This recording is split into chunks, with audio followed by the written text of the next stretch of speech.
अस्सलाम वालेकुम, आप देख रहे हैं उर्दू पॉइंट। मेरा नाम दानिश हुसैन। डॉक्टर फिरदौस आशिक अवान बिलाखिर इस लॉन्ग मार्च का हिस्सा बन चुकी हैं। इनसे बात करते हैं। डॉक्टर साहिबा, बड़ी देर कर दी मेहरबान आते आते लॉन्ग मार्च के छठ।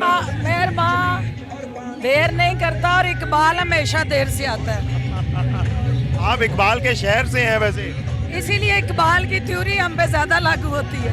वैसे तो सियालकोट में भी आना था, खान साहब ने अचानक प्लान चेंज हो गया, तो अब क्या सियालकोट इधर आएगा गखड़ में? सियालकोट चूँकि वो 2 दिन पहले लॉन्ग मार्च की अनाउंसमेंट्स जब उन्होंने की तो वो 2 दिन पहले वहाँ आ गए थे, तो इस वजह से चूँकि ये ज़रूरी था कि जहाँ वो नहीं गए वहाँ पेरेंट्स हो, तो हमने उनका सियालकोट में वालहाना इस्तकबाल किया था।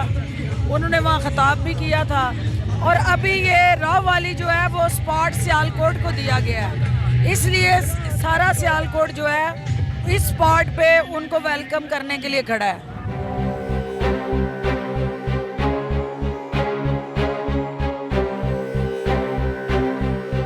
डॉक्टर साहब, लोग बातें कर रहे हैं कि 6 दिन से फिरदौस आपा जो हैं वो कंटेनर पर नहीं है। कहीं नाराज़गी तो नहीं चल रही कि कोई अब वजारत नहीं है, पंजाब में मावन खुसूसी नहीं है? असल बात यह है कि फिरदौस आपा ने जहाँ पे उसकी जिम्मेदारी लगाई जाती है हमेशा उधर खेलती है, और मेरी जिम्मेदारी मेरे हलके में लगी है। जिस दिन पार्टी मेरी जिम्मेदारी पंजाब में कंटेनर पे या किसी डिवीजन में लगाएगी तो मैं उधर खेलूँगी। फिलहाल मेरी ड्यूटी मेरे हलके में खेलना है और मैं हलके में खेल रही हूँ।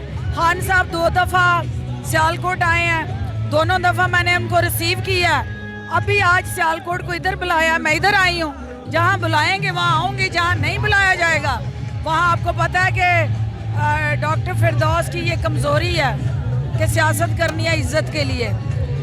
इज्जत लेने के लिए बेइज्जत होना ये कहीं नहीं लिखा। यानी कि आपको लाहौर में नहीं बुलाया गया वहाँ से? लाहौर में जो है वो लाहौर की टीम को बुलाया गया ना। ठीक है। तो लाहौर की टीम हर ज़िले को, हर डिवीजन को पॉइंट्स दिए गए हैं। हमें गखड़ पॉइंट दिया गया था, तो लाहौर वाले जो है उन्होंने लाहौर में आके कंटेनर पे अपना हक अदा किया। गुजरांवाला वालों ने गुजरांवाला, गखड़ में आज सियालकोट आ गया, तो ये जिस को जो पॉइंट दिए गए हैं वो वहीं आ रहा है।